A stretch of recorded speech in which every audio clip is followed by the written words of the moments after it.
I have a review for you this time. It's another plugin for Final Cut Pro 10. It can also be used for Premiere Pro as well, but that's more the assets it comes with rather than the plugin itself. So let's just drag a clip onto the timeline. And what it is, it's a grain plugin, so you can add authentic, real 16mm or 32 or 35mm grain to your videos. Now, why do you want to do that? Well, the thing that a lot of indie filmmakers really try to do and really have trouble with, and they're looking for the best ways possible to do, is to simulate the sort of cinematic look that people have come to expect from Hollywood movies. One way to do this is to actually add grain, because people are used to, even if they don't really know it, they are actually used to seeing a certain amount of grain, because they were always, Hollywood movies were always filmed on film. So one of the best ways to get a cinematic look is actually to add a little bit of authentic grain. That isn't the only thing. You also want to do some color grading as well. But one of the steps is grain. So we have a clip here. I just got off of a site that sells stock footage, but I've just downloaded the watermarked version. We just have a man here on his cell phone, and if we scroll down, if we go to effects and look under look, it hasn't got its own sort of company category that I can see here. It's just under look. So first thing you'll see will probably be your built-in looks that come with Final Cut, such as Dream, Dry Heat, Glory. And then if we keep scrolling down, we will eventually come across a separate category here. CrumplePop Grain35 version 2. We have several here to pick from. We have 16mm in various sort of cameras, or keep going, we have 35mm. What's the difference? Well, 99% of the time you're probably going to want 35mm grain. Because 35mm grain is basically just going to get you that cinematic look that you want. So in most cases, just slap on 35mm grain, make sure it's not too overdone, underdone, just adjust your settings.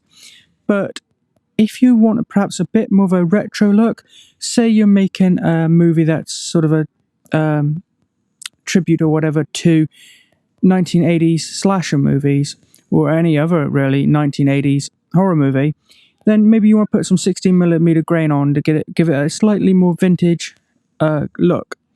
So let me show you. Let's just slap on 16mm one first. So simple drag and drop. Drag it onto your clip you want to apply it to. Already I think you notice a bit of a change here. Let me just close the browser. And if I hit off, on, off, on, you can already see something's happening. Now unfortunately I don't know how clear this is, because it's a small little preview area being recorded. It's probably not really going to do it justice, so I'm not sure where you can see this, but I'll demonstrate some things anyway. You have, like I just showed you, on and off button like you come to expect from any plugin in Final Cut. You then have your blend mode. Now again, pretty much 99% of the time, leave it on overlay. That's a recommended mode. You're probably best off, unless you really know what you're doing, just sticking with that. However, if you want to just experiment and see what looks you can get, you could go to, say, this one, and that gets you a very weird look. But most of the time, I would just leave on overlay. You can then do the transparency, the opacity of the grain to get it a little less harsh, a little bit more to it. At 75 is default. We can raise it or lower it. And as you can see, lowering it can help get a bit more light back into your image. And if you go right up, it tends to darken it slightly. I would leave it. I like to tend to leave most things really on the default, especially if I'm not 100% sure what I'm doing. So around about 70, 75. But you can always lower and raise it and just sort of go by eye.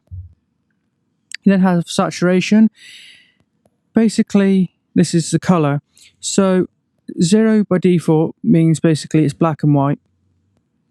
Then we can add some color into the grain. As you can see, it looks very weird at 100%. It kind of seems to, in this clip, it probably will depend upon your clip, but in this clip, it seems to give it a bit of a blue tint, which may be exactly what you're looking for, especially if you're doing a horror movie. Quite often adding a bit of blue into your image can help, but that would depend upon your clip. Just interestingly, if you raise this clip, very blue and very warm on the other end. Highlights, midtones and shadows. So it's to vary the grain in the midtones versus the shadows. 0.5 by default. We can lower it in highlights, we could raise it in the mids, and then lower it in the shadows, raise it in the shadows. And these options are pretty much the same depending upon which of those you use down here and under effects. But I will put a 35mm on now just to show you. Now that is 16mm, which I'm actually going to reset. There's a default 16mm, 7207 250D. Now let's turn this off and let's find the first of the 35s.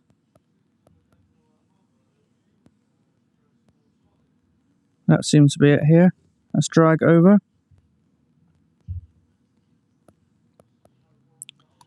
Now he is on. Like I say, this is a 35mm, which is a type you're probably going to use more often than not. Again, you can do your blend, opacity, saturation, the grain and the highlights, midtones and shadows. Everything's the same here, even though it's 35, not 16. And again, we can see, okay, that's what it looks like. Well, any of these on, that's what it looks like with that. In fact, we can even turn both on together. And if we drag these over and have 16 at the top, you might get a slightly different effect. You can reorder them. Of course, you're not probably going to want to do that, although you normally hear about people using 35 or 16. Maybe use both and be different. But anyway, you're probably going to want to use one or the other. So let's try. I don't know how well you can see this, like I mentioned before, but let's play it with 35 off first, actually. And then I'll turn it on.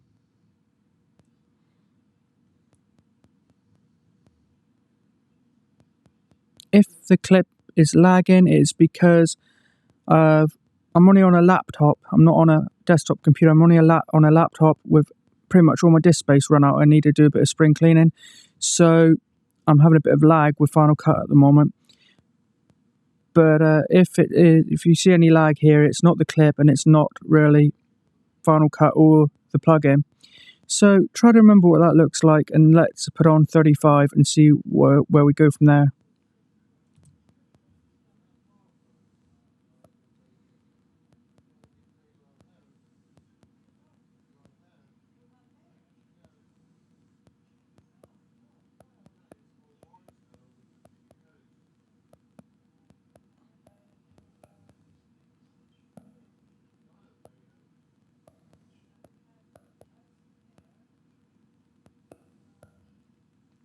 Not the best clip in the world to demonstrate on. The reason I say that is because let's just turn this off, and I'm going to actually zoom in a minute, and I'm going to take a look how much grain there is in the default image, because what I probably should have done in hindsight is looked if I see how much grain was in the image, maybe done a noise removal on the video first, then added these.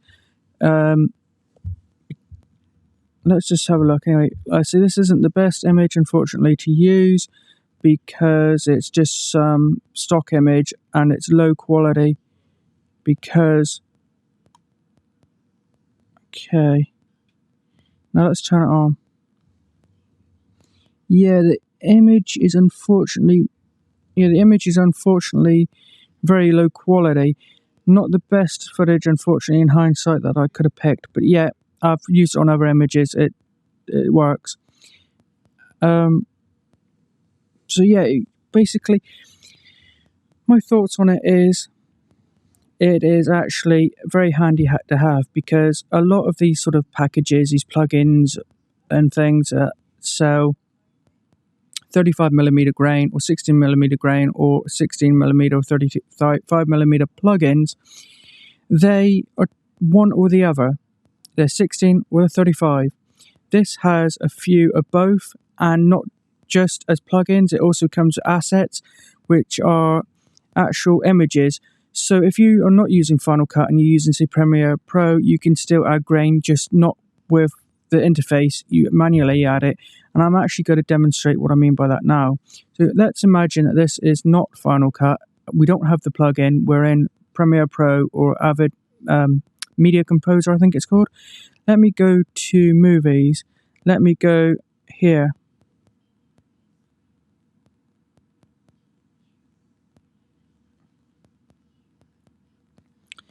So basically, if you are not using Final Cut and you want to use their grain in other programs, you can download either 720p, 1080p or 4K grain as a video file, then manually overlap it onto your footage as an overlay. So here it is. Let's say we're in Premiere Pro now. Here's our grain image. Let's add it over the top. Now this makes it look... Now we've added it to some of the footage here. Let's scroll across. Let's close browser again, because it's just in the way when you don't want it. Let's go here. Let's go to fit. Okay, now all we can of course see is the actual grain. So let's go over here. Let's go to down to, here we are, compositing, blend mode, and we can select normal. Well, let's select overlay. Now it has overlaid it just like the overlay mode in the plugin itself. So if you got Premiere, if you have Final Cut Pro 10, I would recommend dragging one of these effect plugins in and using the sliders. But you can still buy this and use their authentic 35mm or 16mm grain in your projects, even if you're using Premiere Pro or another piece of software, because you can manually overlay it, apply the set blend mode as overlay, and you got it right there. And under blend mode, you can also tone it down if it's too harsh as well. So you don't have to use that plugin at all, although that is the main sort of selling point, I would think, really, is the plugin. That is what it's got over the competition. So if you're looking at some other grain, if you just want the grain, then it doesn't really stand out perhaps. But the fact that it is, you get the grain as an external file, plus you get it as the plugins with various sliders to control, really sort of makes it stand out. How do I feel about the price? Well, that is the only downside, I would say. Now, it's about $250, which is quite a lot for the average person. So a lot of they do have plugins, and a lot of their plugins are, I think, around about $99. So say you're making an indie movie or you're making your short film. If you really, really need, say, one of their kind of cine looks type plugins, for $99, you can probably, the average person can probably scrape that together to buy it if they really need it. But $250 for a plugin to add a bit of grain for the average person is probably just a bit much. So it depends how much you need it, really. A lot of the plugins for $99, I would say, if you're making your own indie film, it could be very, very handy. And the same with this, except you might not want to go that high. But then again, a lot of these grains I have seen from other companies as well are not dirt cheap. None of them are. So, and you get the plug-in as well. You don't just get some grain files to drop on and handle yourself. So really, it's up to you and your needs.